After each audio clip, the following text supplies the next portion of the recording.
Witamy Państwa w kolejnym spotkaniu Klubu Jagiellońskiego Katowice, pierwszym po wakacjach, pierwszym w tym sezonie. I zaczynamy fantastycznie, bo zaczynamy od fantastyki, a konkretnie mówiąc od postaci Tolkiena, od recepcji Tolkiena, czy też Tolkiena mówiąc po polsku, bo myślę, że wszyscy wielcy pisarze zasługują na swoją wymowę, jak Szekspir, to czemu nie Tolkien? Zaczynamy od Tolkiena, ale także od współczesnej recepcji, czyli od tego, w jaki sposób dzieła Tolkiena są wykorzystywane, przetwarzane, a może i nadużywane we współczesnej popkulturze. I mam nadzieję, że nasza dzisiejsza rozmowa będzie bardzo ciekawa. Naszymi gośćmi są po pierwsze Ryszard Dredziński, znany tolkienista, można jakieś oklaski, który tutaj został stylowo obsadzony w roli konserwatysty, ale tak już to bywa. I wkończę do niego, a być może będą sobie wtórować, okaże się, bo nie mam pojęcia, jak się rozmowa dzisiejsza potoczy. Nic tu nie jest ustawione, żadnego scenariusza nie ustalaliśmy. Może się zamienimy pod koniec. Potem się okaże, że kolega jest bardziej konserwatywny ode mnie na przykład. Może się, tak, nie wiadomo co się stanie, ale załóżmy, że punktem wyjścia jest progresywizm i jest nim Patryk Stojewski, także znawca fantastyki, mówiąc najogólniej, bo gdybyśmy tutaj wnikali, jakie są już konkretnie Wasze obszary zainteresowań, to myślę, że na tym samym byśmy stracili gdzieś z pół godziny, więc także należą oklaski.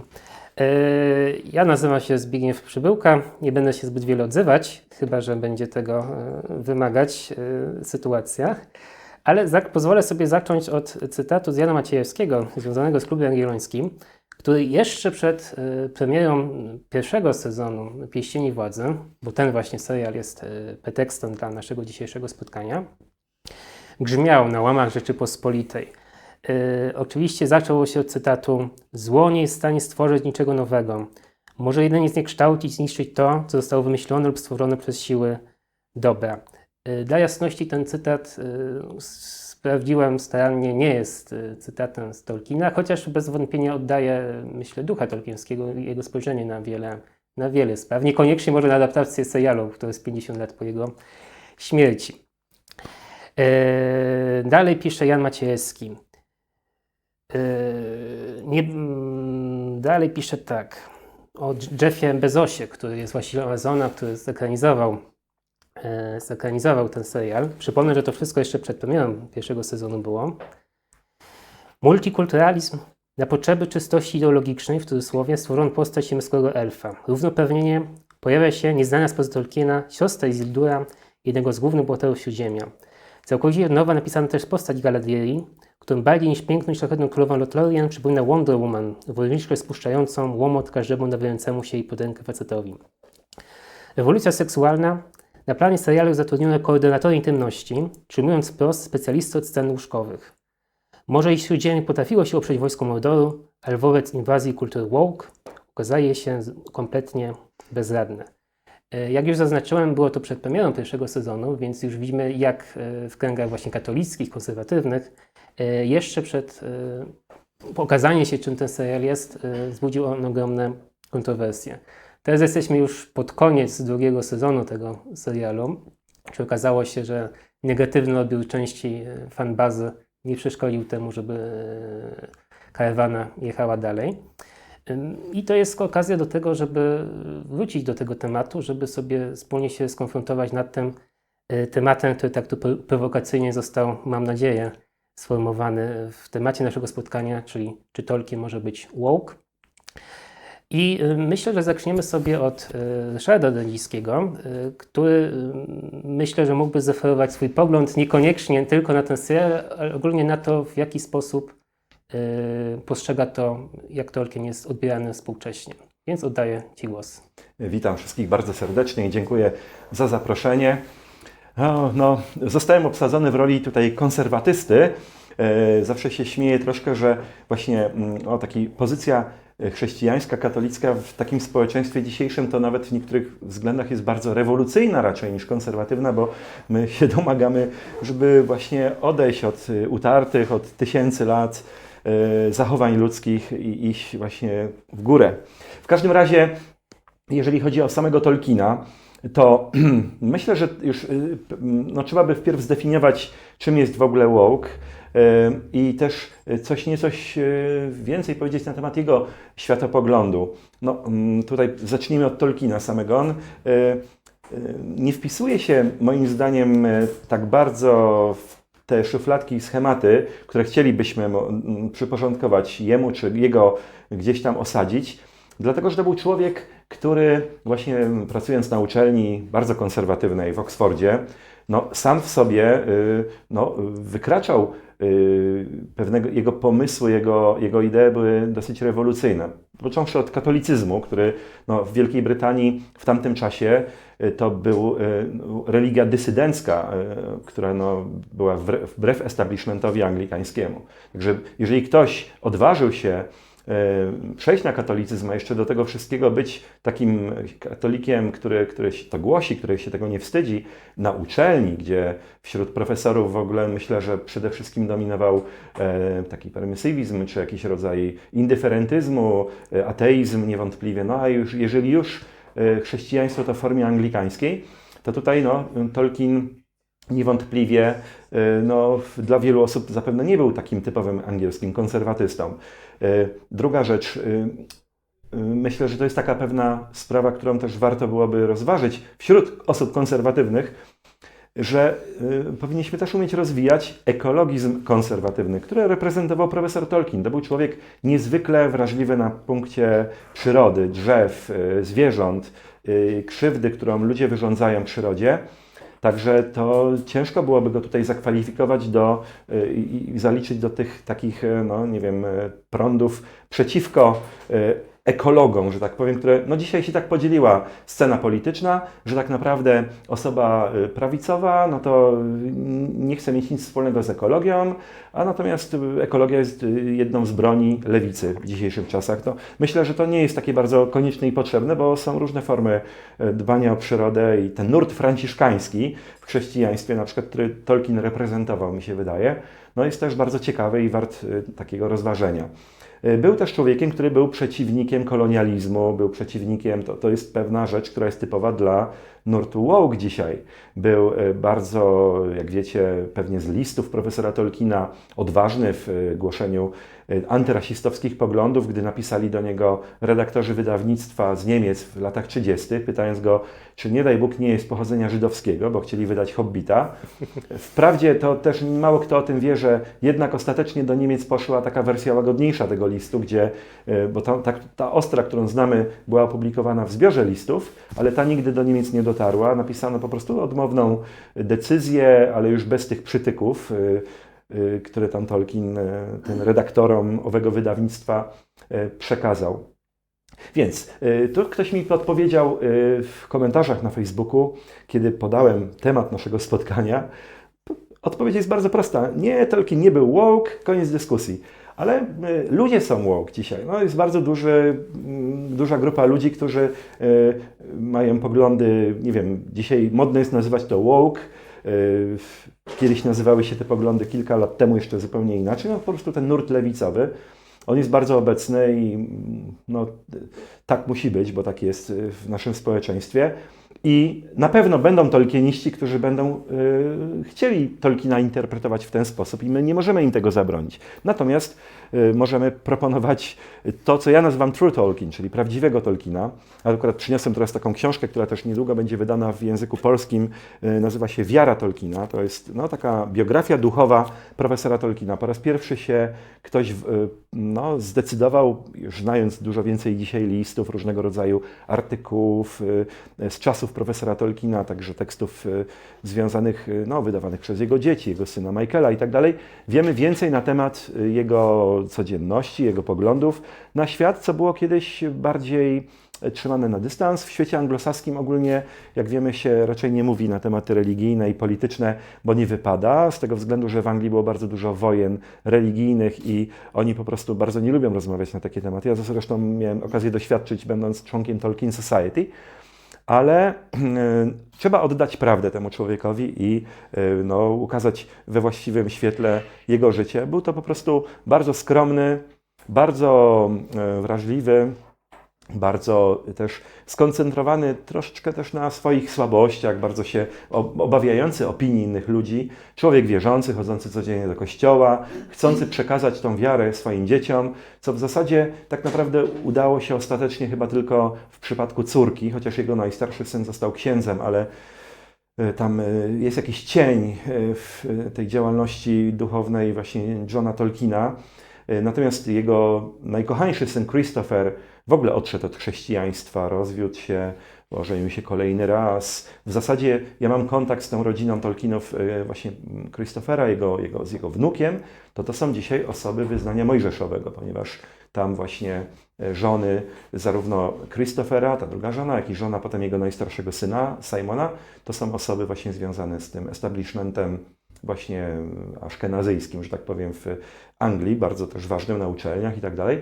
I no, to droga duchowa tej rodziny, bo ja też śledzę genealogię, to od katolicyzmu w czasach krzyżackich, poprzez luteran, metodystów, potem independystów, różnego rodzaju ewangelikalnych chrześcijan, baptystów, tak to się nazywa w Anglii pedobaptyści, co brzmi bardzo dziwnie, ale to chodzi o baptystów, którzy chrzcili dzieci. Takim był jego dziadek, a potem mama przeszła na katolicyzm, a dzisiaj no, część Tolkienów jest jeszcze innej religii. Tak. To w takim razie pytanie jest, czy gdyby Tolkien żył i miałby 150 lat, może przesadzam oczywiście, 120, i gdyby obejrzał i ten serial Pierścienie Władzy, ale oczywiście wcześniejsze adaptacje, no bo przecież one też w dużej mierze odchodziły od fabuły książek, choćby adaptacja Jacksona, to czy byłby oburzony tym, i czym byłby oburzony? Oczywiście to jest czysta spekulacja nad tym, ale nawiązując właśnie już do pretekstu do naszego dzisiejszego spotkania, czy można rzeczywiście jakieś z katolickiego, z konserwatywnego punktu widzenia zarzuty względem choćby tej adaptacji Amazona poczynić? Jak to widzisz? Znowu ja. Znowu ty. Tolkien opisał świat niesłychanie różnorodny, w którym występują praktycznie wszystkie też ludzkie rasy. I byłby na pewno trochę niepocieszony, może byłby zbulwersowany tym, że w zasadzie poprzez takie traktowanie tego materiału, jak potraktowano w serialu, to jakby w pewnym sensie zarzucano mu rasizm, dlatego że u niego ten świat, aby on był jak najbardziej wiarygodny, a to też mitopoecie bardzo o to chodzi, temu całemu kręgowi inklingów, o tworzenie takich wiarygodnych opowieści fantastycznych, które są koherentne, które mają w środku pewną logikę. No więc to jest też taka kula ziemska, to jest ziemia tak naprawdę nasza, tylko jakby w innych czasach. I po prostu jeżeli elfowie na przykład rodzą się nad jeziorem Cuiviénen, ja już tutaj wchodzę jakby w rolę Tolkiena, przypuszczam, że tak by to argumentował. Jeżeli elfowie narodzili się w Eurazji, to było za mało czasu, żeby mogli wyewoluować na przykład w ciemny, czarny kolor skóry. To by go troszkę zdziwiło. Dlaczego akurat narzucono tutaj taką wizję, bo jeszcze może w jego czasach po prostu to było niespodziewane, nie do pomyślenia, że kiedyś będzie taki prąd kulturowy, że będzie trzeba w każdym filmie, w każdym obrazie jakimś artystycznym tło zwłaszcza ukazać we wszystkich możliwych kolorach, odcieniach skóry. Bo go to zdziwiło, bo u niego występują Afrykanie jako Haradrimowie, Azjaci są u niego obecni jako Easterlingowie, są skośnoocy, wielokrotnie Tolkien to opisuje. Kiedy opisuje z bliska jakby postać, która należy do tych innych, dalekich narodów, która jest sługą Saurona, to jednak ma bardzo dużo współczucia i takiego zrozumienia, bo jest ta piękna scena w Ithilien, gdy Frodo i Sam widzą poległego Haradrima, który no, byłby dla nas pewnie kimś w rodzaju człowieka z Bliskiego Wschodu, z brązową skórą, i nie widzą w nim zła, nie widzą w nim kogoś przeklętego, tylko widzą, mówią, no na pewno był to taki niewinny jakiś chłopak, który został po prostu wzięty do armii, nawet nie wiedział za bardzo, jakiemu złemu panu służy. Po prostu wypełniał swoją powinność i zginął na obcej ziemi. Tolkien miał takie współczucie z uwagi na to, że sam doświadczył I wojny światowej. Są relacje w jego biografii, gdy on na przykład podaje wodę jeńcom niemieckim, rozmawia z nimi po niemiecku, ponieważ znał troszkę ten język.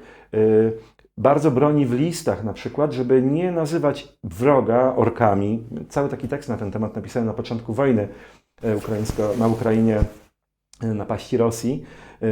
fakt, że sami Rosjanie lubią siebie nazywać orkami, ale my nie musimy tego robić. To Tolkien był temu przeciwny, ponieważ on nie chciał, żeby dehumanizować wroga, żeby powiedział, że wtedy stajemy się tacy sami, jeżeli nawet wróg nas dehumanizuje. Tam pisał w jednym z listów o Niemcach, którzy traktują Żydów i tam napisał też Polaków jako po prostu jakiś obcy gatunek do wytępienia, to my sami nie musimy tym oddawać, nie musimy w ten sam sposób patrzeć. I to jest dla mnie właśnie wynika z tego, co jest opisane w tej pięknej książce, z wiary profesora Tolkiena, bo katolicyzm, moim zdaniem, droga środka, no to właśnie jest tym takim współczuciem też dla wszystkich ludzi, umiejętnością spojrzenia na cały świat, jako na braci i tak dalej. I Tolkien tutaj szedł po prostu, nie mając wzorców politycznych, bo tam nie było prawicy katolickiej czy lewicy antykatolickiej. Widział, co się dzieje w Hiszpanii, to widział też te pewne zagrożenia, dlatego popierał generała Franco i dlatego pewnie dla niektórych dzisiaj tolkienistów taka informacja, no to może być szokiem. Natomiast ogólnie chciał zrozumieć każdego człowieka. I myślę, że dzisiaj, bo już tego doświadczył z hipisami. Widział hipisów, bardzo go to zdziwiło, bardzo go szokowało, że w Stanach Zjednoczonych w tym ruchu kontrkulturowym ci ludzie tak bardzo się zakochali we Władcy Pierścieni. Bardzo go to męczyło, bo często pewnie pod wpływem też różnych trawek dzwonili do niego, a nie wiedzieli, jaka jest różnica czasu i telefon był podany powszechnie, także on w nocy niekiedy musiał odbierać telefony z Ameryki. Ale go to z drugiej strony troszkę fascynowało. On nawet zachęcał potem tych ludzi z tych ruchów o to na przykład, żeby walczyć o prawa autorskie w Stanach Zjednoczonych, bo wydano pirackiego Władcę Pierścieni. I też między innymi hipisi, tworząc te swoje czasopisma psychodeliczne, mam w domu kilka kopii, są takie okładki właśnie z Gandalfem, palącym ziele i tak dalej, to oni też między innymi brali udział w obronie praw Tolkiena do jego książki, żeby mógł autor po prostu być godnie potraktowany w Stanach Zjednoczonych. Także jakby dzisiaj na to spojrzał, pewne rzeczy by go na pewno obruszyły. On był bardzo... Znaczy ja bym się bał na przykład z nim rozmawiać i go pytać, oczekując pewnych odpowiedzi, ponieważ on bardzo lubił szokować swoich rozmówców. Dlatego w wielu listach, w wielu jakichś wywiadach, niekiedy on po prostu wypowiada się bardzo ostro na różne tematy, gdzie potem znowu w innym liście być może ma inny pogląd na daną sprawę, na przykład na kwestie praw autorskich, bo w jednym liście pisał, że bardzo by chciał, żeby inni ludzie rozwijali ten świat, żeby oni go dopisali, to czego tam nie ma i żeby inne umysły, inne ręce przejęły. Ale jak już ktoś próbował napisać fanfika, to bardzo ostro wystąpił przeciwko temu w jednym z listów. Także ciężko mi jest powiedzieć, co profesor Tolkien na pewno by powiedział na dany temat. Natomiast moja wrażliwość jest taka, że wydano niesamowicie duże pieniądze na serial. Można było zrobić to dużo lepiej i można było to zrobić tak, żeby nas nie szokować, nie doprowadzać do szewskiej pasji, bo naprawdę na niektóre sceny, jak teraz na przykład, nie wiem, zdradzę, kto nie oglądał 6 odcinka, że Galadriela całuje Elronda, który tak naprawdę jest jej zięciem w prawdziwym świecie u Tolkiena, prawda? To jest po prostu, i to taki pocałunek nie o charakterze przyjacielskim, tylko bardziej erotycznym, to myślę, że tu Tolkien po prostu by zbladł i bardzo by mu się to nie podobało. Ale tak do końca nie wiem, co by mu się podobało, a co by mu się nie podobało, bo był osobą, no, nieszablonową. Myślę, że tak to nie przybyło Gwiezdnych Wojen, gdzieś w końcu rodzeństwo się całowało. Aczkolwiek chyba Lukas jeszcze nie wiedział, że są rodzeństwem w tym momencie, jak tą scenę uwzględniał, ale oczywiście to jest dygresja. Bardzo Ci dziękuję za zaoferowanie Twojego stanowiska, tak to nazwijmy. No i teraz miałbym oczywiście jeszcze wiele innych pytań, ale no teraz musimy w końcu oddać głos Patrykowi.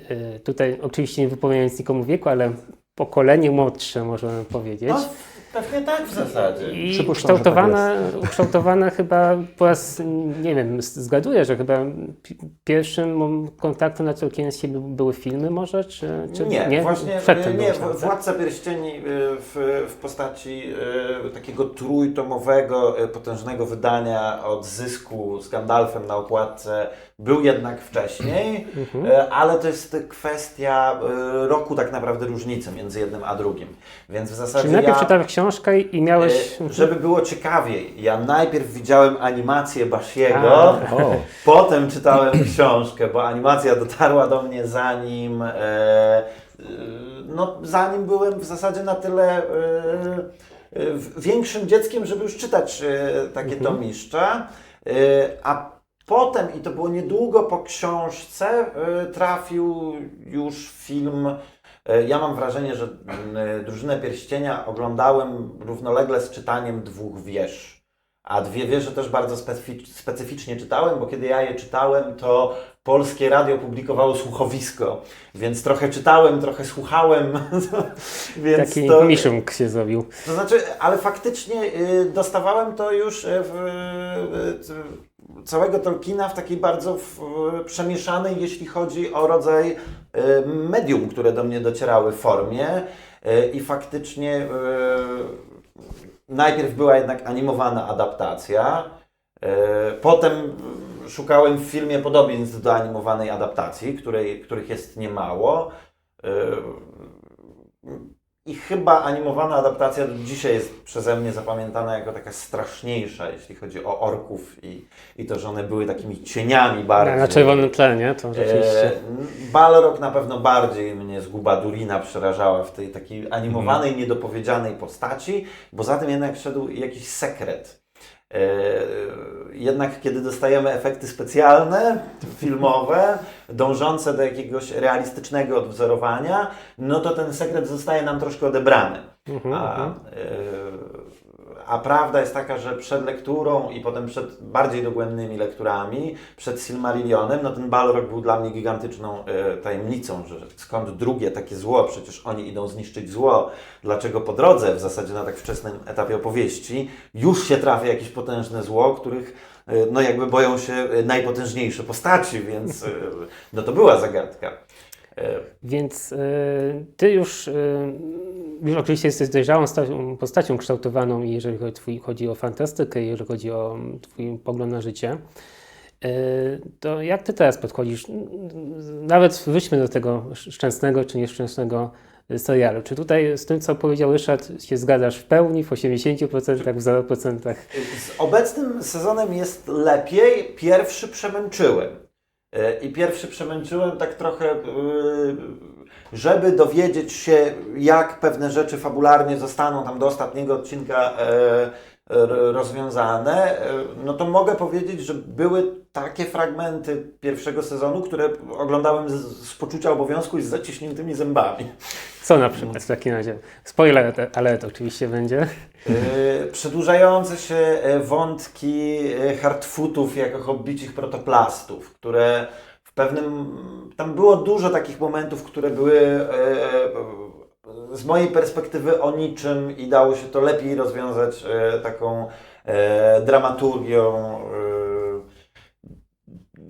Dziwny mi się bardzo wydawał taki polityczny wątek w Numenorze i to, że Galadriela w ogóle tam trafia, bo nie powinno jej tam nigdy być.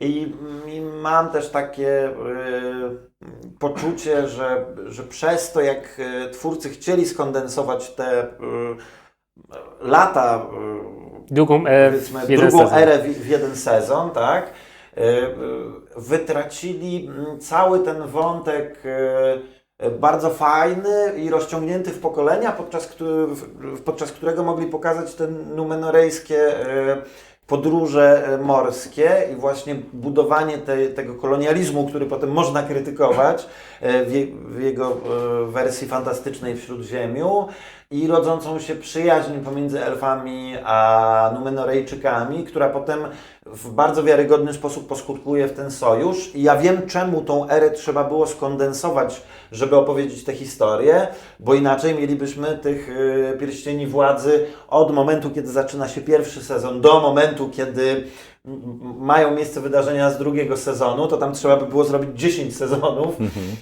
żeby w ogóle opowiedzieć te całe wieki wydarzeń i rozwój pewnych relacji czy pewnych zależności politycznych. Natomiast ja mam wrażenie, że ten Numenor jest przez to taki streszczony. On dużo traci na tym, że jest streszczony, bo dużo rzeczy traci tam na wiarygodności.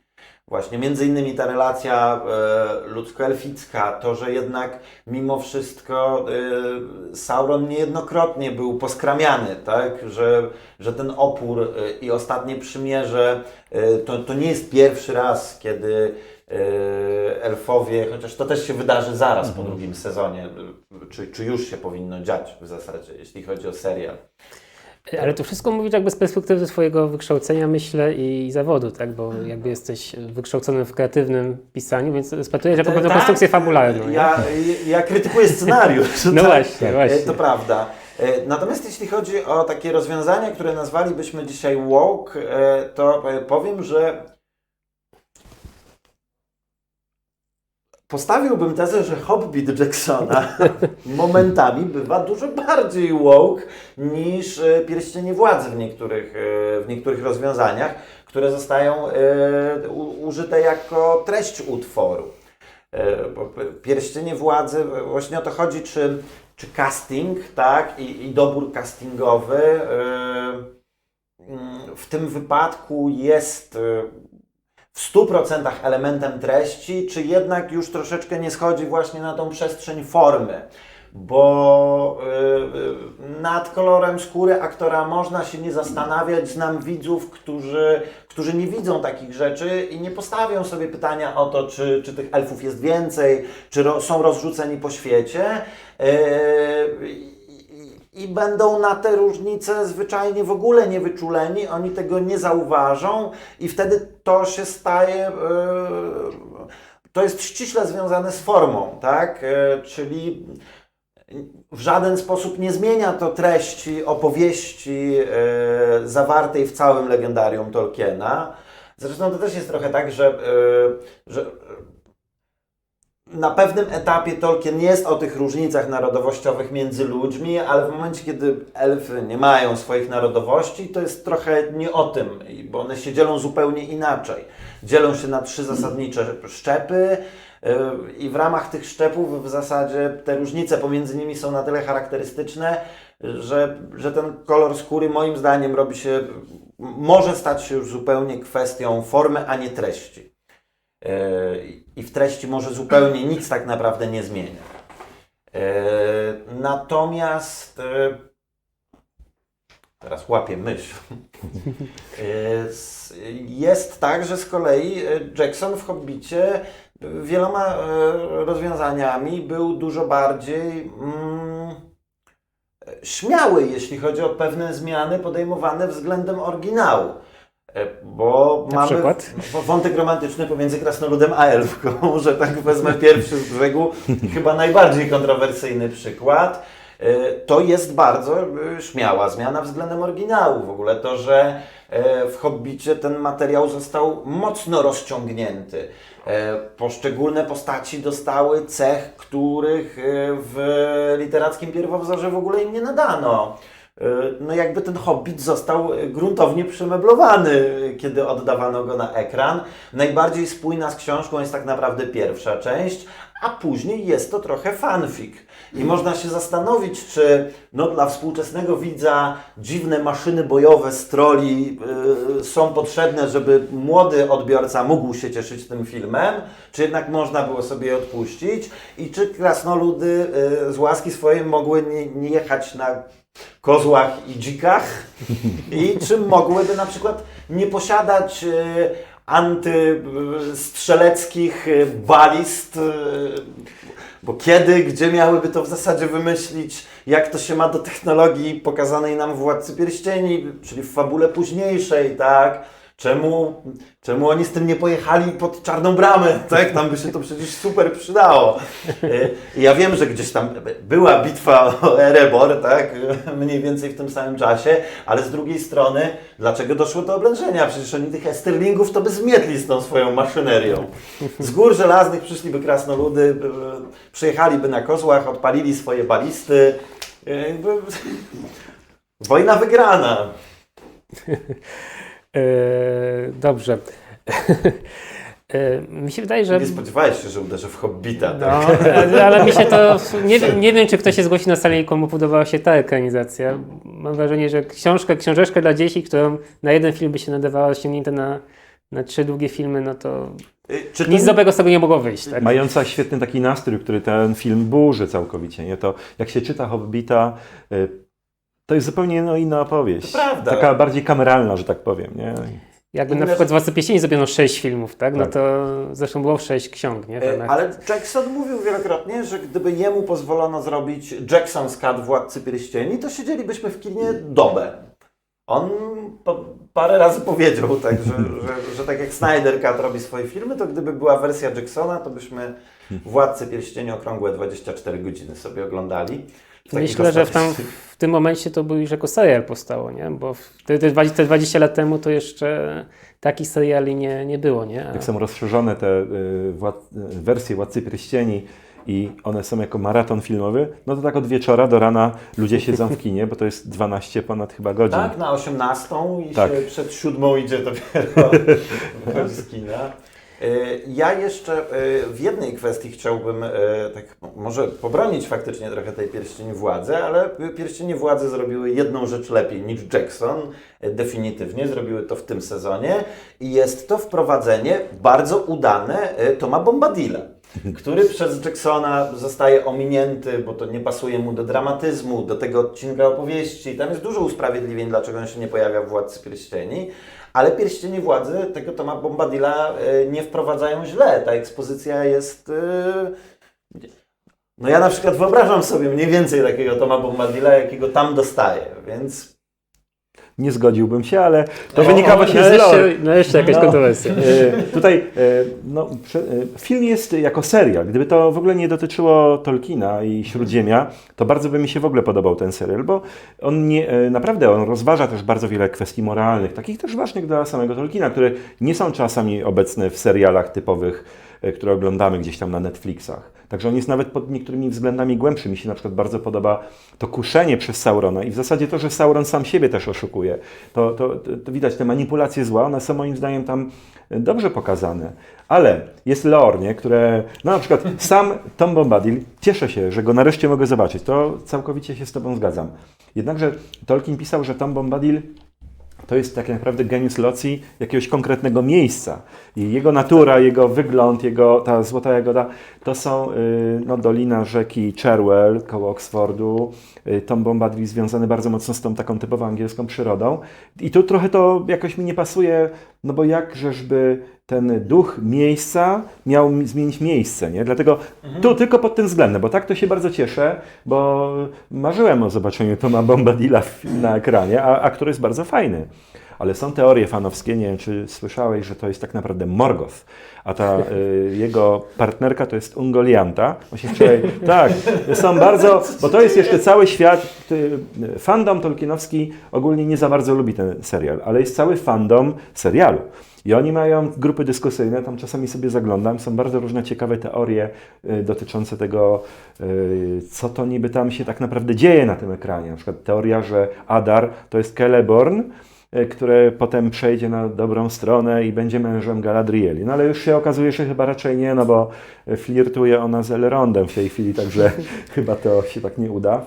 No, także lore jest bardzo ważny w tym świecie Tolkiena i dlatego bardzo wielu takich hardkorowych fanów się bardzo oburza, bo no, niepotrzebne są te zaburzenia. Można by było wymyślić, ty na pewno byś sobie z tym świetnie poradził jako twórca scenariuszy, żeby wykorzystać to, co oni mogą, no bo oni rzeczywiście w jakimś tam sensie są ograniczeni, no bo niby teoretycznie mogą tylko wykorzystać to, co jest we Władcy Pierścieni, chociaż tam siedzi na liście płac u góry, jak się tylko zaczyna lista płac, Simon Tolkien, wnuczek najkochańszy profesora Tolkiena, i on, z tego co wiem, oni piszą po prostu o to, czy możemy wykorzystać z historii Śródziemia ten motyw.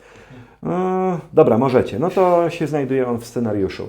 W ten sposób można by było przemycić wiele fajnych różnych rzeczy, które by ten świat bardziej uzgodniły z tym, co zrobił Tolkien. Ja mam ten taki podstawowy zarzut, że po prostu zupełnie moim zdaniem niepotrzebnie gmatwają i niszczą to lore. Ja wiem, jak to potem będzie. Na forach dyskusyjnych tacy młodsi tolkieniści, którzy już nigdy nie przeczytają żadnej książki Tolkiena, będą po prostu bazowali na tym, co widzieli w filmie. Tak jak to jest, na przykład ludzie sobie wyobrażają, że elfowie u Tolkiena są jasnowłosi, dlatego że w Lorien elfy były jasnowłose. U Tolkiena elfowie w większości są ciemnowłosi, mają wręcz czarne włosy, jasną cerę i szare oczy.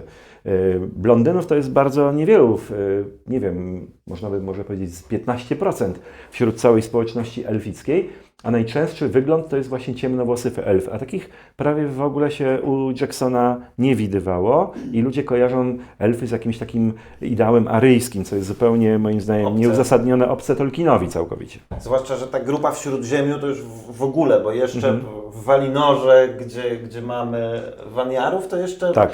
ten blond by się bronił, ale tutaj w Śródziemiu, no to tylko ciemnowłos odmiany, ale naoglądaliśmy się, napatrzyliśmy się Tak. Orlando Blooma Tak. w jasnej peruce.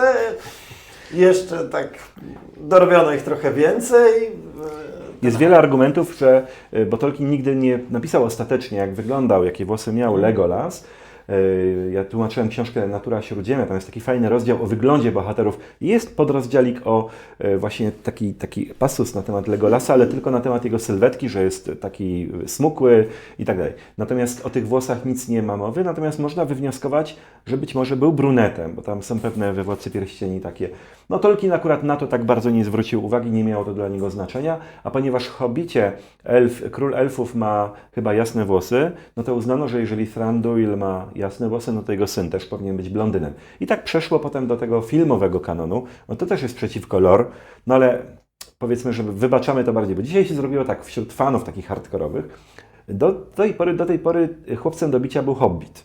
Władca Pierścieni był uważany za tą najlepszą ekranizację, szczególnie pierwsza część. Potem już Powrót Króla tak jakby trochę mniej, ale Hobbit był tym znienawidzonym. Natomiast w tej chwili już Hobbit jest też bardzo lubiany. Na drugim miejscu po Władcy Pierścieni, a znowu się wszyscy rzuciliśmy na ten serial. No. Ale to ożywia nasze życie fanowskie. Też mam wrażenie, że to jest trochę związane z opatrzeniem się właśnie, że tego Hobbita już się ogląda od lat, czy jest maraton Władcy Pierścieni, to jest poprzedzony maratonem Hobbita i ludzie do pewnych zmian się po prostu przyzwyczaili.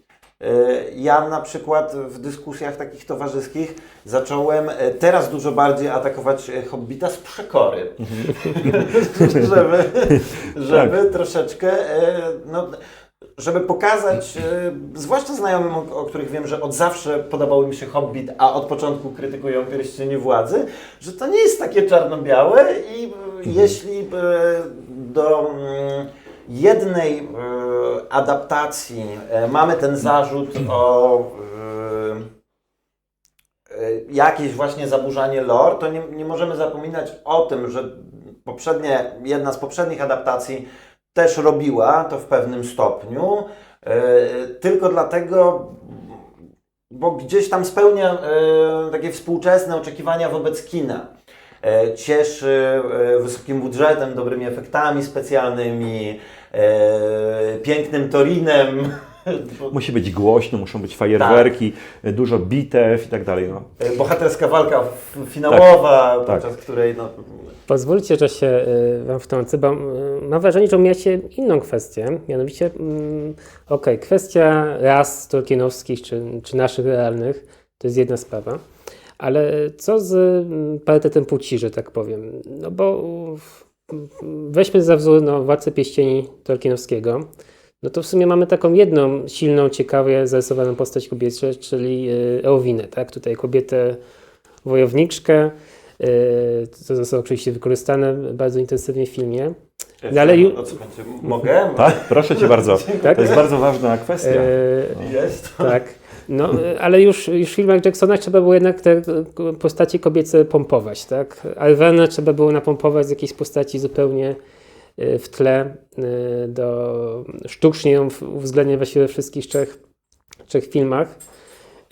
Potem u Jacksona to widzimy, że to narasta ten proces, bo już w Hobbicie mamy wymyśloną całą postać, już nawet nie pamiętam jak ona się nazywała. Pamiętajmy, że w książce Hobbit w ogóle nie ma ani jednej postaci kobiecej. Tak, to jest oprócz taka może dla chłopców w zasadzie. No i właśnie w tym serialu oczywiście mamy... W latach 30. No tak, no. I oczywiście w serialu mamy teraz obecnie postać Galadrieli całkowicie przemodelowaną na jakąś wojowniczkę, dowódczynię armii i tak dalej, i tak dalej. Więc jak się na to zapatrujecie, nie? To ja od razu powiem, że u Jacksona widać, że on się stara mieć po jednej silnej żeńskiej postaci na każdą część. tylko nie zawsze mu to wychodzi, tak? Albo o jakiejś takiej figurze, bo rozumiem, że jak tutaj padło, że jest jedna wyraźna, silna żeńska postać, to mowa o Eoinie, prawda? No ale w zasadzie w pierwszej części mamy Galadrielę, która też jest silną żeńską figurą, nie hasa z mieczem, ale jest postacią bardzo królewską, bardzo dostojną. Swojego męża w zasadzie Jest w tle ten mąż. Przyćmiewa, nie? tak, zupełnie przyćmiewa. On jest gdzieś sobie w tle i on pyta, gdzie jest Gandalf, bo chciałbym z nim pomówić, a ona w zasadzie tam go gasi, prawda, od razu. Jest grana przez bardzo charyzmatyczną aktorkę, tak? I mamy tutaj tą taką królewską postać, która w zasadzie o wszystkim w Lorien decyduje. I to jest bardzo silna postać, której wszyscy się boją, o której są na początku plotki na temat strasznych rzeczy, które mogą nam się wydarzyć w tym lesie, rządzonym przez elfią czarownicę. Przez silną postać miała na myśli postać kobiecą, ale osadzoną w roli typowo W męskiej. roli, no tak, to jest pewnego rodzaju przełamanie i Tolkien wielokrotnie podkreślał, że opowieści, które czytamy w Władcy Pierścieni, dotyczą czasów wojny, w czasach, w których jakby docelowo zajęcia związane z wojskowością nie były zajęciami żeńskimi. I on to mówi wprost. Zresztą on to mówi wprost po to, żeby powiedzieć, że to nie jest tak, że jest mało kobiet w świecie, który on przedstawia. Mówi o tym wprost chociażby po to, żeby powiedzieć, że tak, orkowe kobiety też gdzieś istnieją i stanowią połowę populacji. W odpowiedzi na list, w którym jakby ktoś się zastanawia, czy... Krasnoludzie też istnieją, tak? Krasnoludzice też istnieją i to jest wątek, to jest woke wątek u Tolkiena, ponieważ I krasnoludzice to bardziej mają woke niż w brody. dzisiejszych filmach, ponieważ kobiety Ogolowo te nie były do krasnoludzice. odróżnienia od mężczyzn, więc to by było super. Można by było w takim filmie przedstawić właśnie męża i żonę krasnoludów, które wyglądały jak dwa krasnoludy, które by się, prawda, I to jest przytulały na przykład. Bardzo body positive, to jest bardzo takie właśnie pozytywne, nawet może być dobrze wykorzystaną reprezentacją osób transpłciowych tak naprawdę. Ale tego nie wykorzystali akurat. Ale- Dzieci krasnoludów, jak się rodzą, już od razu mają brody. No tak. A tam i Peter Jackson, i tutaj w tym serialu starają się jakoś subtelnie te brody pokazać. Czemu nie pokażą prawdziwej, normalnej brody, jak napisał Tolkien? Porządnej brody krasnoludzkiej. Kobiety krasnoludów były bardzo podobne do mężczyzn. I pisał Tolkien, że nie były do odróżnienia dla osób postronnych. Nikt nie wiedział, kto jest kobietą, a kto mężczyzną. Teoretycznie można było w Hobbicie część tych krasnoludów też przedstawić jako kobiety, bo do końca nie wiemy, jak to tam było z tymi krasnoludami. No tak naprawdę tak. To już bardzo woke mówimy w tej chwili, to pewnie jest szokujące troszkę dla osób oglądających, ale fajnie, że te filmy pobudzają też do takiego spojrzenia świeżego i też z innej perspektywy troszkę, nie, na świat. One też mają klucze interpretacyjne pewne, bo ja mam wrażenie, że zresztą współcześnie dużo się mówi o tej różnicy między dwoma bądź co bądź przyjaciółmi, jakimiś intelektualnymi sojusznikami, czyli właśnie pomiędzy Tolkienem a Lewisem, gdzie Lewis w swoich alegoriach jest bardzo bezpośredni i jeśli przeczytało się całą Narnię, no to nie można tymi porównaniami nie dostać prosto w twarz i nie połapać się. Aslan mówi, że jest w waszym świecie, tak znany ten pod imieniem. Jest oczywiste, że to jest Chrystus. Nie? Dokładnie tak. Mamy obraz apokalipsy w ostatnim tomie w Narni. Ta symbolika jest bardzo silna. U Tolkiena ta symbolika jest, ale ona jest dużo bardziej zawoalowana. Ona nie jest tak zupełnie na wierzchu i jakiegoś klucza interpretacyjnego wynikającego ze swojej wiedzy teologicznej potrzeba tutaj, żeby przez ten pryzmat jego książki interpretować. I mi się wydaje, że to jest siła twórcy, że choć deklaruje pewne poglądy, pewne przekonania i wiemy, że no, nie ma mowy, żeby jego twórczość nie zawierała poglądów, które są dla niego ważne i którymi kieruje się w życiu, to jednak jest w stanie napisać utwory literackie w taki sposób, że ktoś, kto nie posiada tego klucza interpretacyjnego, i tak wyciągnie z nich jakiś moralnie istotny morał, czyli masło maślane z nich wyciągnie, ale właśnie istotny dla siebie życiowo morał, jakąś lekcję, dobrą opowieść. W zasadzie to jest tak, że współcześnie w dyskusjach takich bardzo feministycznych, no może nie... Zależy, jak rozumiemy feminizm, ale w takich dyskusjach dotyczących bezpieczeństwa wobec kobiet względem obecności mężczyzn wielokrotnie widziałem memy, które Aragorna, Gimlego i Legolasa w dokładnie tym trójosobowym układzie pokazują jako jednoznacznie bezpiecznych, przyjemnych mężczyzn, tak? Jakby oni nawet w filmie Jacksona są takimi bardzo ciepłymi, uczuciowymi postaciami męskimi.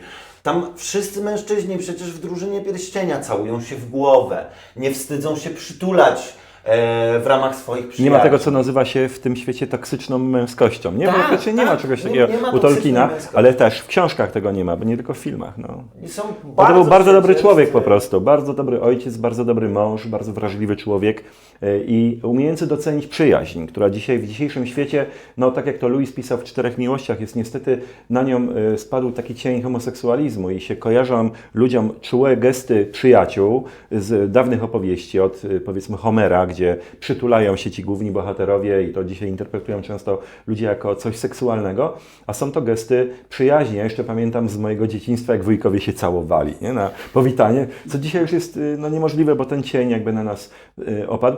I Tolkien to jest taka uniwersalna opowieść, która właśnie Tolkien się bardzo wzbraniał przed tym, nie chciał pisać powieści jak Lewis chrześcijańskiej, takim odbiorze, że od razu by się ją zakwalifikowało na półeczkę do powieści chrześcijańskich. Gdy pisał na przykład taki esej Athrabeth Finrod a Handreth, to jest taki teologiczny tekst dotyczący tego, że tak naprawdę śmierć to jest dar od Boga dla człowieka, żeby umieć spojrzeć po prostu też inaczej na tą kwestię, to gdy doszedł do momentu, gdy elf mówi tej kobiecie mądrej z rodu ludzi, że tak naprawdę to chyba to tak jest, że w zasadzie Eru musi wejść w swój świat, żeby go zbawić, to Tolkien tu się zatrzymał i napisał na marginesie: muszę z tego zrezygnować, bo to jest zbyt jasne nawiązanie do chrześcijaństwa. On po prostu nie chciał pisać takiej powieści, która byłaby alegorią. Zrobił to tak, jak to Tadeusz Andrzej Olszański, mój dobry znajomy z Śląskiego Klubu Fantastyki, kiedyś w Fantastyce czasopiśmie opisał, że Tolkien tą warstwę chrześcijańską to wprowadził tak, jak się miodem posmaruje kromeczkę i ten miód tak wsiąknie. To tego miodu tak nie widać, ale jak się je, no to ma tą wartość. I takie ważne, podstawowe rzeczy, które myślę, jakby tak umieć od stereotypów pewnego rodzaju i ścieżek myśli odejść i przedstawić każdemu człowiekowi te takie podstawowe rzeczy, które były dla Tolkiena ważne i które są w tej powieści, to każdy by je przyjął, bo to jest powieść po prostu o tym, o wartości miłości, przyjaźni, poświęcenia, o tym, że zdrada jest czymś złym i to są takie rzeczy uniwersalne, które mi się wydaje, to w takiej książce Lewis też opisywał jako takie prawdy naturalne, które są we wszystkich praktycznie kulturach i one są właśnie u Tolkiena w Władcy Pierścieni. Ja mam wrażenie, że też istotne jest w tym wszystkim to, że Tolkien nigdy nie chciał pisać o złu, o moralnym złu jako zjawisku skomplikowanym, relatywnym.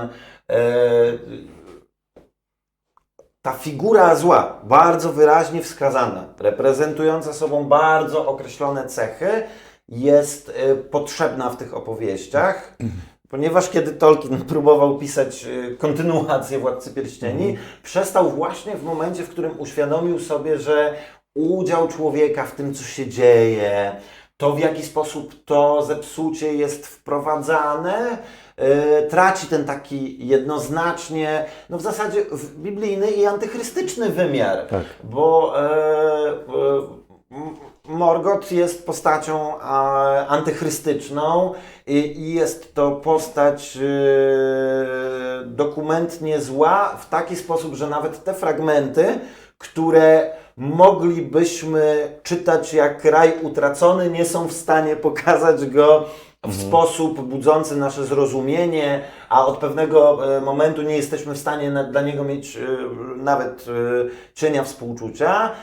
Z Sauronem jest, mam wrażenie, trochę inaczej, bo Sauron jako ta figura zła jednak mimo wszystko jest po prostu tchórzliwą kreaturą, która nie nawraca się, bo boi się sprawiedliwości i wymierzonej mu kary czy konsekwencji. I tutaj na boku, jeśli chodzi o ten feminizm Tolkiena, to chcę przypomnieć, że jedyną osobą, która w legendarium wklepała Sauronowi prawie że 1 do 1 jest postać kobiety z psem. Robią to. Tak. Nikt tego w zasadzie nie powtarza, bo nawet Elendil i Gil-galad musieli być we dwóch i musieli być uzbrojeni, żeby dać sobie z tym radę z Sauronem na polu bitwy. Natomiast Lucien robi to w zasadzie sama z pomocą Juana. Tak? I to obraz jego żony, bo tak naprawdę Luthien to jest jakby inspiracją jest żona profesora Tolkiena. W ogóle, jak teraz poznamy historię Śródziemia, którą ja też mam wielki honor, wyróżnienie tłumaczyć, w tych ostatnich tomach, tam będą prawa i obyczaje pośród Eldarów, to tam, ale też w naturze Śródziemia o tym czytamy, że kobiety elfów i mężczyźni nie mają, ich role społeczne, role rodzinne nie są aż tak bardzo podzielone jak u ludzi, że kobiety mogą wykonywać bardzo wiele tych samych rzeczy, które wykonują elfi mężczyźni i są wojowniczkami również. I to jest, Tolkien bardzo wyraźnie to napisał, także tutaj taka elficka księżniczka wojownicza Ksena to nie jest nic niemożliwego. Zresztą z życia Galadrieli wiemy, że ona miała ten taki epizod podróżniczo-awanturniczy troszeczkę, przemierzyła całe Śródziemie. I tutaj w serialu nie naruszają jakoś tego lore akurat pod tym względem jakoś wybitnie. Jedyne, co mnie martwi osobiście i to mi się bardzo w tym serialu nie podoba, to to, że w zasadzie wszystkie kluczowe role tam w tym serialu pełnią kobiety i jeżeli już ktoś ma być bardzo zły, to musi być oczywiście mężczyzną białym, nie? Także jeżeli jest królowa z Numenoru, to nie dość, jest to kobieta, akurat u Tolkiena ona nie odgrywała aż takiej bardzo ważnej roli jak tutaj Miriel, ale jest to osoba o innym kolorze skóry, właśnie żeby podkreślić jeszcze te wartości, którym oni chcą tak bardzo sprostać, czyli inkluzywności i feminizmu, połączyć to wszystko razem, żeby to było jak najbardziej takie poprawne. No a to jest niepotrzebne zupełnie, bo Tolkien jest moim zdaniem bardzo poprawny, jeżeli chodzi o relacje damsko-męskie. Nie ma u niego ani rasizmu, tak naprawdę, ani antyfeminizmu, mizoginizmu jakiegoś. I to jest niepotrzebne moim zdaniem. W zasadzie ja bym nawet wolał zobaczyć te wątki kolonialne, bo moim zdaniem one są, tak jak już wcześniej mówiłem, bardzo potrzebne w tej historii Numenoru. I one są akurat takim punktem, który współcześnie jest postrzegany jako wątek bardzo lewicowy w opowieściach. Nie chciałem Ci przerywać, tylko pomyślałem sobie, że być może spróbujemy oddać głos naszej publiczności, być może ma jakieś pytania. Jeśli nie, to ja jeszcze mam do Was parę pytań, ale bardzo śmiało. Prosiłbym tylko po pierwsze się odważyć, po drugie mówić głośno i wyraźnie, żeby mikrofon mógł Was złapać. Widzę, że nie ma tego, kto by zaczął. O, jest. Tomek. Ja mam komentarz bardziej. Mówiłeś Patryk o Elendilu i Gil-galadzie, no oni owszem stanęli naprzeciw Saurona, ale zginęli. Tak, tylko tutaj jednak książka różni się od ekranizacji, ponieważ w ekranizacji to faktycznie wygląda tak, jakby przede wszystkim, jeśli nie oglądamy wersji reżyserskiej, był to sam Elendil, po drugie poległ od razu. Natomiast Sauron w książce, w momencie kiedy Isildur odcina mu pierścień z palca, jest unieruchomiony. Oni oddali życie, ale tam nie ma sytuacji, w której Isildur rozpaczliwie z poziomu ziemi odcina te palce. To jest tak, że Gil-galad i Elendil zmogli Saurona, oni go pokonali, doprowadzili do sytuacji, w której Isildur mógł to zrobić, ale oddali przy okazji życie. Więc mimo wszystko w jakiś sposób go pokonali, czy doprowadzili do jego pokonania tymczasowego. Dobrze, było to bardzo panowski komentarz, można powiedzieć. Przepraszam. A nie, też pytanie, które właściwie było takie bardzo hermetyczne, można powiedzieć, O, czy bardzo szczegółowe. świetne słowo. Tak, tak. To zapytam Was jeszcze o coś innego z mojej strony. To, co w tym serialu, czego nie ma jednak, tak? Bo z tych wszystkich haczyków, czy checkboxów politycznej poprawności, no to jednak nie pojawiają się, według mojej wiedzy, wątki szeroko pojęte LGBT, tak? Nie ma. A ja Ale powiem, jednak- dlaczego tak nie jest. No właśnie. Tak bardzo szybko. To I jest, czy może to tylko jest dopiero dokończyć- drugi sezon. Kończąc pytanie, czy to tutaj, Ryszardzie, wykazywałeś wiele tolerancji dla tego, co się dzieje w tym serialu, ale czy to byłby już To jest już prowokacyjne. prowokacyjne oczywiście pytanie, czy to byłby już jakiś, ta linia na piasku, której przekroczyć się nie powinno w przypadku adaptacji Znaczy, tolkienowskiej? mnie wystarczą takie pewne abominacje, które są jeszcze jakby mniejszego autoramentu, mniejszej mocy, a mnie już bardzo rażą. Serial mi się ogólnie nie podoba. Oglądam go z uwagi na to, że jestem też częścią fandomu, muszę w moich serwisach też jakoś się odnieść do jakichś pytań i tak dalej. Pewne rzeczy mnie pociągają, jak muzyka w tym filmie na przykład. Widoczki nie, bo niektórzy mówią, że są bardzo piękne krajobrazy, ale no, ja tam widzę za dużo tej sztuczności. Natomiast no, na przykład w pierwszym sezonie, kiedy elf, jak znam moralność, etykę elfów z historii Śródziemia, to elf, żeby móc pokochać inną kobietę, to no, był cały szereg różnego rodzaju zabiegów, zaręczyn. Gdy ktoś był już raz zamężny czy żonaty, to w zasadzie prawie nigdy nie dochodziło do kolejnego związku. Z reguły jak ktoś został wdowcem albo wdową, to pozostawał bezżenny. Natomiast tutaj mamy sytuację, gdy elf zakochał się w kobiecie, której tak naprawdę nie wiemy, czy jej mąż w ogóle zginął, nie?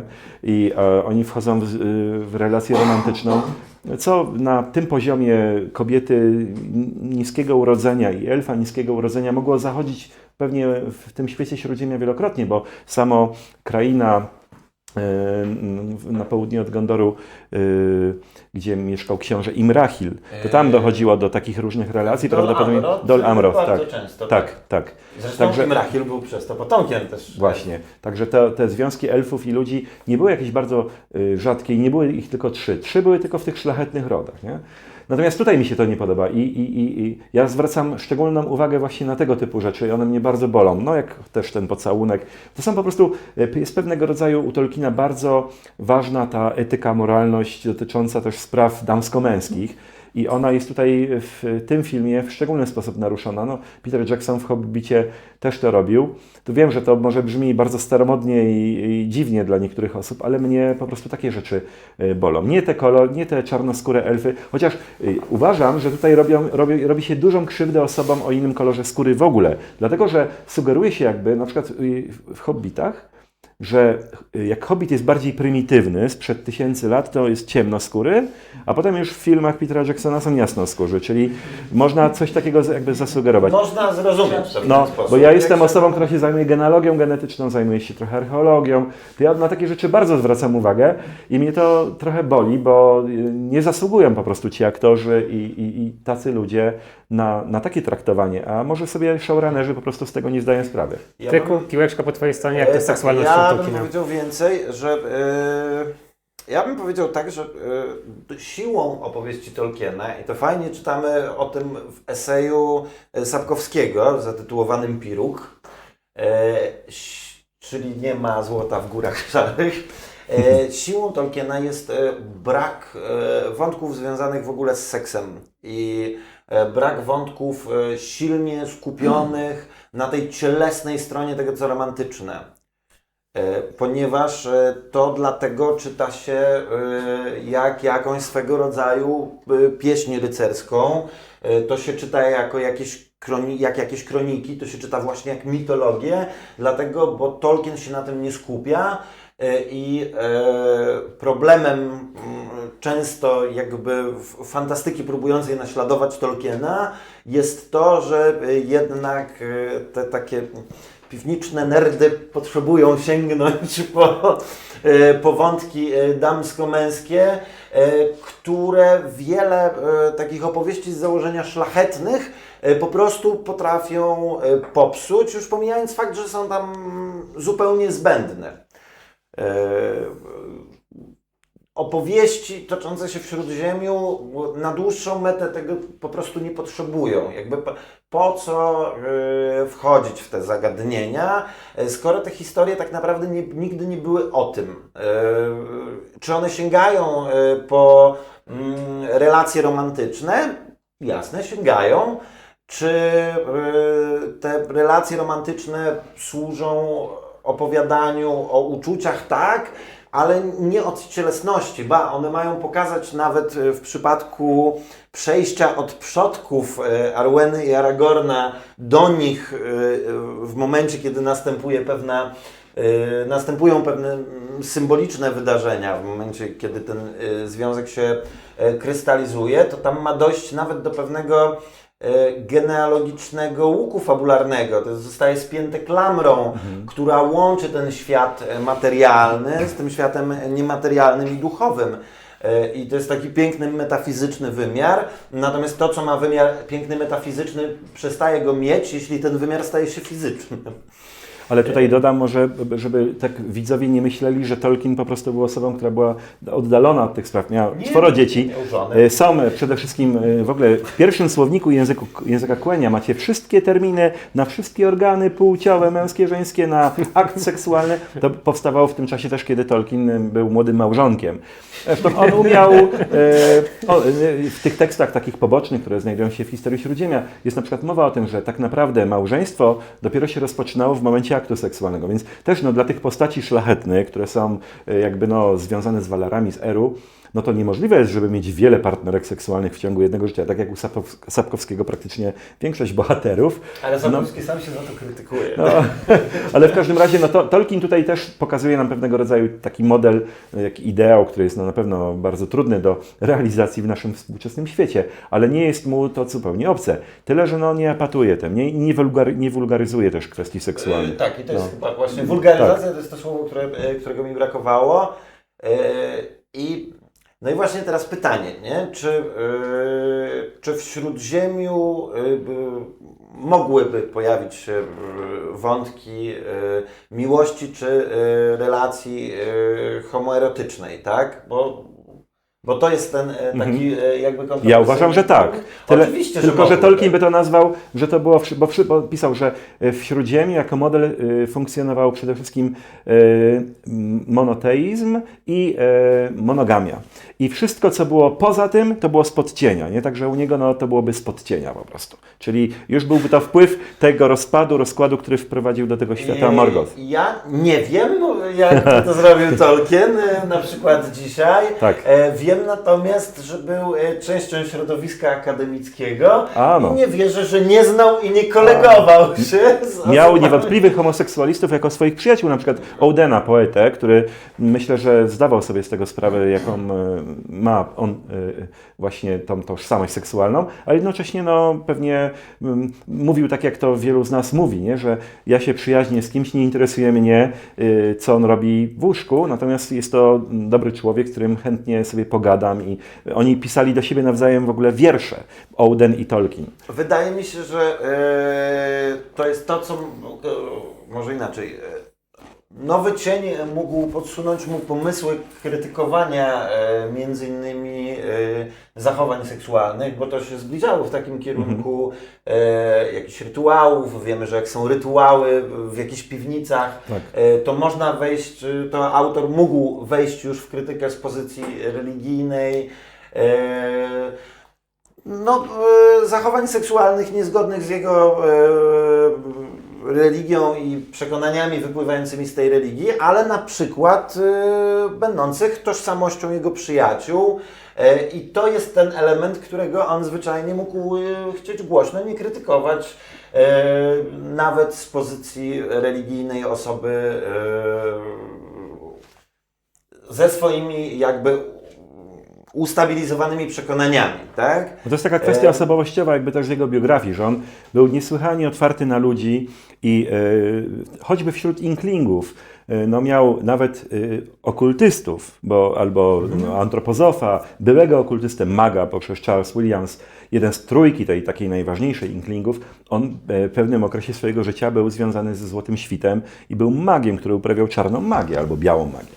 Ale w każdym razie umiał obok tego, umiał jakoś przejść, bo widział człowieka. I on zawsze uważał, że jest takie piękne zdanie z jednego chyba z listów, że, nie wiem czy dobrze to powtórzę, że nigdy ludzkie serce nie jest tak złe jak ludzkie słowa czy czyny, że to serce jest czystsze zawsze niż to, co my niekiedy wypowiemy, zrobimy złego w stosunku do innych ludzi, żeby nie tracić tej nadziei, że człowiek nie może być całkowicie nigdy zły. I to u Tolkiena to jest chyba takie motto też tych jego opowieści. Natomiast ja bym jeszcze dodał może do tego, że żyjemy w tych czasach mocno takich intertekstualnych, gdzie tak naprawdę sam Tolkien na swój sposób był takim sięgającym po mitologię postmodernistą, bo Śródziemie czerpie bardzo dużo z istniejących już mitów i legend, zanim Tolkien urodził się, prawda, że tak rzucę, czy zanim powstawały późniejsze, jakby przekształcające je, te, z których Tolkien może bliżej korzystał, ale przecież Gandalf jest wyjęty z Kalevalii i tak dalej. Imiona krasnoludów tak, z Eddy. Trudno nie oczekiwać, że Tolkien również będzie intertekstualizowany. Ja mam wrażenie, że ten XXI wiek jest najszerszym polem do intertekstualizacji, bo współcześnie każdy, kto ma klawiaturę, może być twórcą choćby w wymiarze amatorskim. I te fanfiki, czego by on wtedy w liście nie napisał o prawach autorskich, one będą powstawać i tam będą pojawiać się takie wątki, których Tolkien unikał świadomie bądź nieświadomie i mi się wydaje, że fakt, że one będą się pojawiać w cudzych opowieściach, to nie jest zły, a wręcz jest jakąś formą wydarzeń w kulturze szeroko rozumianej, dzięki której to Śródziemie żyje, dzięki której można o nim dyskutować, dzięki której możemy się pięknie ze sobą nie zgadzać, mniej lub bardziej na To bardzo głos. ożywia fandom, to jest fantastyczne, bo gdyby fandom był jednolity, to byłaby straszna nuda. My jesteśmy bardzo podzieleni w Polsce, jeśli chodzi o tolkienistów. Są takie środowiska bardziej konserwatywne, bardziej nawet tęczowe, że tak powiem. I jakoś tam sobie współistniejemy. Czasopisma te same czytamy w każdym razie. Grupki na Facebooku są dwie. Tak, i tam niektórzy się zwalczają, ale bez tego nie byłoby tego, co jest bardzo fajne właśnie w zrzeszaniu się, nawet filatelistów, różnego rodzaju właśnie takich dram, które się dzieją i które ożywiają to nasze środowisko. Dyskusje są potrzebne i przede wszystkim ja mam wrażenie, że ta możliwość swojego własnego interpretowania Tolkiena, oprócz tego, jaki Tolkien był, czy za jakiego Tolkiena się uważa. Bo na koniec dnia jest on naukowcem, ale też twórcą fantastyki i światotwórcą i stworzył kawałek fikcyjnego świata i to jest przyjemne, że możemy go, czy to w przypadku gier fabularnych, o których rozmawialiśmy jeszcze przed nagraniem, własnej twórczości, czy to własnej dyskusji właśnie reinterpretować, przetwarzać, mylić się w interpretacjach, dyskutować o tych interpretacjach i docierać do jakichś nowych, jeszcze być może przez nikogo nie wyciągniętych w żadnej dyskusji interpretacji, bo i tak może być, że... A zawsze można wyznaczyć też jakieś granice. Ja sam byłem członkiem Tolkien Society, kiedy ja zauważyłem taki pewien proces, który bardzo mi się nie podoba współcześnie w tych amerykańskich, anglosaskich stowarzyszeniach, że oni poszli też na jakiś rodzaj, nie wiem, być może finansowej czy ideologicznej współpracy z Amazonem, bo bardzo promują serial. Jednocześnie od razu, gdy zmarł Christopher Tolkien, na przykład w Tolkien Society rozpoczęły się konferencje, które mi się wydaje, że wcześniej by były niemożliwe. Na temat właśnie LGBT, genderu u Tolkiena była cała taka duża konferencja, specjalnie wydany z tej okazji numer Amon Hen. I no, szanuję, ale mnie osobiście na przykład to się nie podoba i ja dlatego odstąpiłem. Tworzę swoje własne środowisko, gdzie zajmujemy się czymś innym. Nie potępiam, ale po prostu no, niekoniecznie może chcę brać w tym udział. Nie? No tak. Mam prawo. No. Więc mam wrażenie, że te wasze wypowiedzi miały taki charakter nawet podsumowujący jeszcze. Troszkę tak, Troszkę tak Ale fajnie się zabrzmiało. gada. No, Ale naprawdę. jak się fajnie gada, to jeszcze was o jedno zapytam, bo zahaczyłeś fajnie o tego Amazona. Bo ja tutaj oczywiście nie jestem tolkienistą, ale no, wiemy, że u Tolkiena jest też silna, wspominałeś o ekologizmie. Tolkiena jest silna taka krytyka społeczeństwa przemysłowego, takiej eksploatacji środowiska, naturalnego niszczenia. I wydaje mi się to takim właśnie chichotem historii, że ten świat tolkienowski sam jest obiektem eksploatacji przez przemysł rozrywkowy, tak? Bo to już jest na masową skalę, tak. Już te filmy wspomniane serialem to jest tylko czubek góry lodowej, tak, ale gry komputerowe, figurki kolekcjonerskie, tak, pewnie jeszcze jakieś parki tematyczne by się znalazły, czy jakieś tego typu atrakcje. Wszystko to jest oczywiście w logice jednak korporacyjnego zysku stworzone, nie? Czego Amazon jest oczywiście symbolem. Być może to jest ta prawdziwa abominacja, tak? Czyli wprzęgnięcie, Tak, myślę, że tak. wprzęgnięcie w korpo miał świat złośliwie Tolkiena. powiedzieć, to po prostu no, rodzina potomków jest coraz więcej profesora Tolkiena. I te pieniądze się kończą szybko z książek. I są bardzo potrzebne. A są bardzo potrzebne. I wiem, że ostatnio, po śmierci właśnie Christophera Tolkiena, Tolkien Estate, tak jak bardzo, na przykład daje glosa do naszych czasopism, jak poprosimy o możliwość opublikowania jakiegoś zdjęcia, nigdy nie dostaje się zgody. Ja dostałem zgodę na pewne rzeczy na blogu, ale to już zupełnie jakiś cud. Natomiast tu znowu posprzedawali prawa do gier, do różnego rodzaju właśnie spin-offów, różnego rodzaju filmów, które się będą ukazywały w najbliższym czasie. I myślę, że za życia Christophera Tolkiena by do tego nie doszło, że to po prostu to młodsze pokolenie dochodzi już takie no, bardziej chętne jeszcze pozarabiać i pewnie się doczekamy i Silmarillionu kiedyś jako filmu, tylko byleby zrobiono go z szacunkiem dla tego dzieła. W każdym razie no, ta machina niestety dopadła tutaj Tolkiena. Christopher moim zdaniem to próbował powstrzymywać, widział, on nawet nie obejrzał filmów Jacksona, a mówił właśnie o tym, że pożera Tolkiena ta wielka machina marketingowo-zyskowa, korporacyjna i że bardzo, bardzo go to boli. A jak zmarł, no to myślę, że to zostało leciutko zwolnione i będzie potem coraz bardziej postępować. Ja z kolei chciałem dodać, że jeśli chodzi o sam Amazon, takie głosy, które mnie ideologicznie parę razy ubodły, pojawiające się w internecie, to i głośno je krytykowałem. Oglądam Pierścienie Władzy, bo mi się podobają, ale bardzo wciąż potępiam Amazon za to, jak traktuje pracowników. No to jest niekonsekwencja. No, jest to bardzo duża niekonsekwencja i paru osobom zwróciłem uwagę, że jeśli już piszą pozytywną recenzję Pierścieni Władzy, co jest w porządku, to jednak dopisywanie tam na siłę tego wątku tych pracowników ani nie służy ich sprawie, ani nie jest w porządku. To jest już taki najczystszy virtue signaling, tak? Czyli no jakby palę, ale się nie zaciągam, oglądam, ale się nie śmieję. No to jest... Bo ciągle mam z tyłu głowy tych tragiczny los pracowników Amazona, ale oczywiście serial mi się podoba. Napiszę bardzo pozytywną recenzję i strasznie niekonsekwentne. Tak. To jest jedna rzecz, a druga rzecz jest taka, że jednak wcześniej była już przecież gra komputerowa, która strasznie się przejechała po szacunku do dzieła, bo przecież tam jest ta seria, gdzie mamy Shadow over Mordor, jakby tam są Tak. te takie dwie odsłony, gdzie w pewnym momencie po prostu dostajemy Szelobę, która jest... Bardzo sexy. Jest w nieformalnym związku z Sauronem. O tym też było bardzo dużo memów, bo to jest takie... Ja mam wrażenie, że Tolkien też nie seksualizował tego zła, zwłaszcza w taki sposób...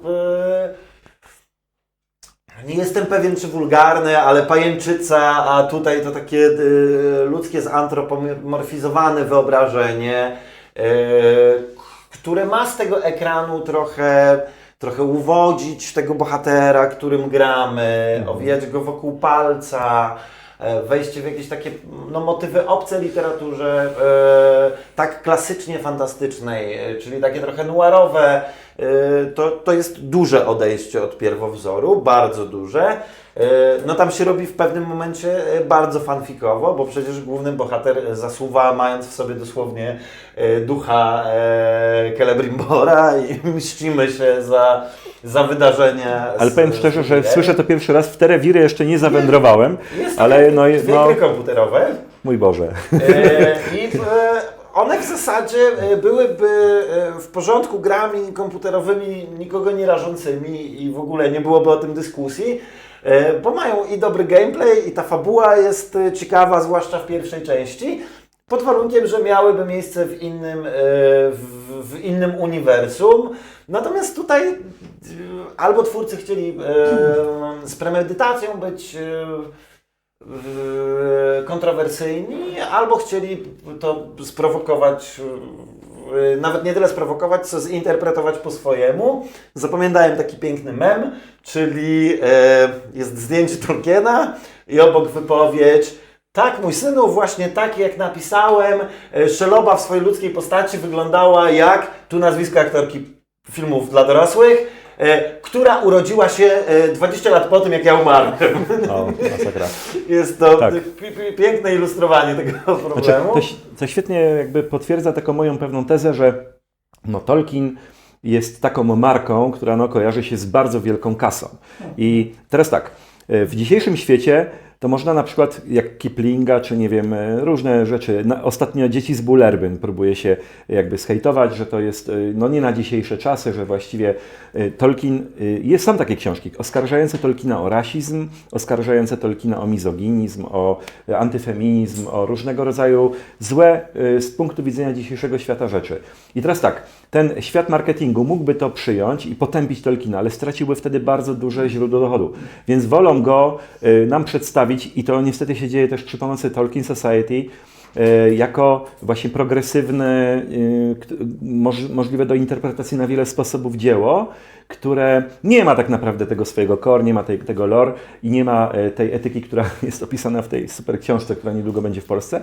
Więc zapominamy o prawdziwym Tolkienie po to, żeby zarabiać jeszcze więcej na Tolkienie. I to właśnie mi się bardzo nie podoba. Słuchajcie, tak podsumowując, dużo takich rozwiązań, które pojawiają się w Pierścieniach Władzy, nie są zastosowane po to, żeby dać jakąś platformę mniejszościom, nie są zastosowane po to, żeby stworzyć jakąś przestrzeń dla reprezentacji mniejszości, czy otworzyć furtki do nowych interpretacji, ale są zrobione po to, żeby uprawiać najczystszy tokenizm, tak? Bo gdzieś na koniec, tak jak mówiłem jeszcze zanim tutaj zaczęliśmy, zanim się zebraliśmy w ogóle, ja uważam, że pierwszosezonowy główny elf, grany przez aktora czarnego, jest bardzo dobrze zagranym elfem. I to jest tak charakterologicznie, jeśli chodzi o grę aktorską i o to, jaki on budzi taki dystans do tego, co doczesne, jest bardzo imponujące, ale brakuje tutaj takiej pewnego rodzaju konsekwencji, której brakuje w na przykład również tej nowej Netflixowej ekranizacji Wiedźmina, bo mamy jakby 3 duże uniwersa fantasy, każda ma inna platforma streamingowa, jakby Prime ma teraz, czy Amazon ma teraz właśnie Pierścienie Władzy, Netflix ma Wiedźmina, a HBO ma Westeros od Martina i HBO Max jakby zrobiło to dobrze, ponieważ chcieli reprezentacji wśród głównych postaci dla ludności czarnej, tak? I zrobili to bardzo logicznie. Rodzinę. Tak by mi się podobało właśnie w filmie Zrobili całą Amazona. rodzinę. Gdyby tak to zrobili. Jak Tak, tam. bo mogliby na przykład, mamy 3 szczepy elfów. Tak. Możemy się zastanowić nad wyglądem tych szczepów elfów. Niektóre opisy czy awarii, czy w ogóle Telerich da się tak No teoretycznie interpretować w tę stronę. jakby ktoś bardzo się uparł, no to może próbować udowodnić, że awarii mogli mieć ciemnoskóre. Mógłby, ale na Tak. pewno dużo lepiej by to działało, gdyby faktycznie ktoś zrobił najprostszym kluczem, czyli no zostawmy blondynów w Walinorze, Tak. a tutaj faktycznie wziął jeden szczep, niech to zostanie w fabule wyjaśnione i po prostu zrobił casting wśród aktorów o określonych cechach fizycznych do elfów tego szczepu. Wtedy to jest dobrze napisane, lepiej się broni. Ma logikę jakąś taką wewnętrzną ten świat wtedy. Nie? Ma To jest spójną u Tolkiena logikę bardzo ważne. i gdzieś tam wychodzimy z granicy sytuacji, w której ktoś może być, tak jak wcześniej powiedziałem, absolutnie nie dostrzegać tych rzeczy. Dla niego to nie ma znaczenia i fajnie jest budować społeczeństwo, w którym w przyszłości wszyscy będziemy mieli takie różnice zupełnie niewidoczne, Słuchajcie. ale ktoś inny może właśnie teraz, kiedy zobaczy takie, a nie inne rozwiązania w castingu, zacząć zadawać sobie pytanie, a dlaczego, a po co, a jak to działa w tym świecie, a dlaczego on jeden, a dlaczego nie 10, a dlaczego nie pół plemienia. I Z różnych perspektyw spojrzeliśmy na to zjawisko i pod wieloma względami bardzo się zgadzamy. A mamy trochę inne wrażliwości, to się uzupełniamy i dzięki temu pełniejszy jest obraz świata. ja mam wrażenie, że Zbyszek Dojum jest trochę rozczarowany. No, liczyłem na krew. Niestety.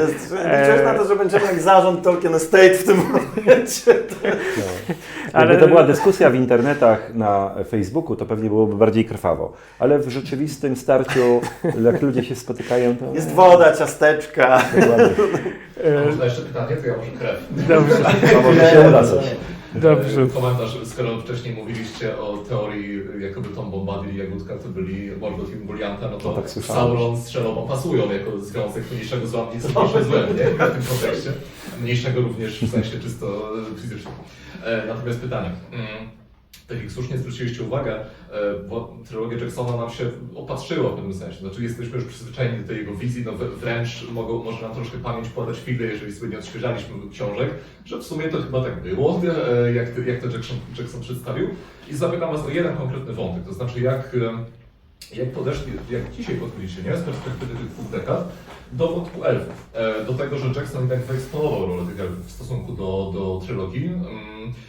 Może nie w kontekście aż tak bardzo czasu ekranowego, ale jednak wagi, jaką oni tam mieli. To znaczy te zakulisowe gdzieś tam działania Galadriela, Elrond, już potem, kiedy się przestali kochać, jak rozumiem.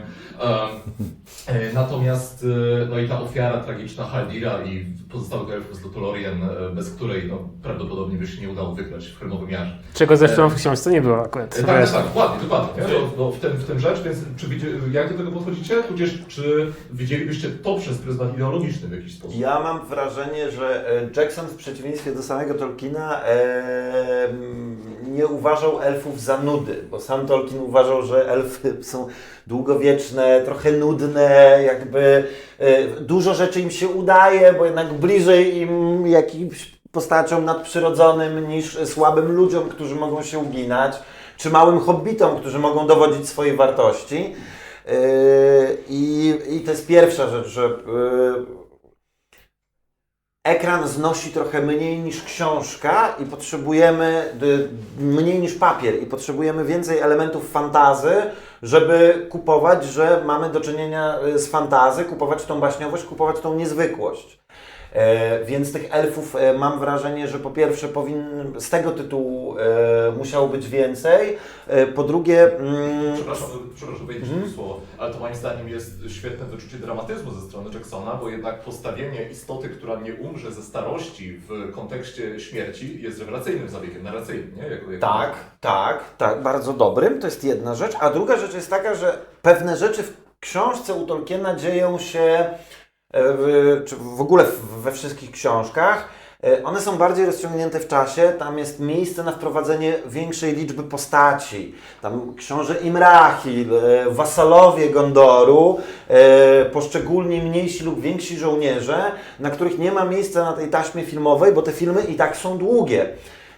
Więc często tym takim najprostszym czynnikiem, który uzasadnia wydarzanie się pewnych rzeczy w fabule, tak, żeby nie zagrać brutalnym deus ex machina, wrzucając tam pojedynczych żołnierzy znikąd, albo robiąc, że rzeczy się dzieją niezależnie od wszystkiego, no jednak mimo wszystko tym czynnikiem jest ta sprawczość elfów, które żyją dłużej, wiedzą więcej, mają jeszcze gdzieś swoich żołnierzy, jak już się gdzieś pojawiają, to nawet jeśli jest ich smutny, dwurzędowy oddział łuczników, to i tak kokrzą, bo przecież to są elfy i możemy pewne wykorzystać ich jako skrót, jako taki pomost do pewnych rozwiązań, żeby nie wszędzie przylatywał Gandalf na orłach w tym filmie, bo... Tak. Poszedł Peter Jackson śladem sama Gamgee, który był tak bardzo zafascynowany elfami i spełnił jego marzenie, żeby było jak najwięcej elfów po prostu. Ale to daje ten czar temu filmowi. Tym bardziej, że to jak ktoś zrozumie, o czym jest Władca Pierścieni, no to jest ten ostatni epizod ich działalności w Śródziemiu, kiedy potem już tylko mogą odejść, nie? Bo nastaje era człowieka.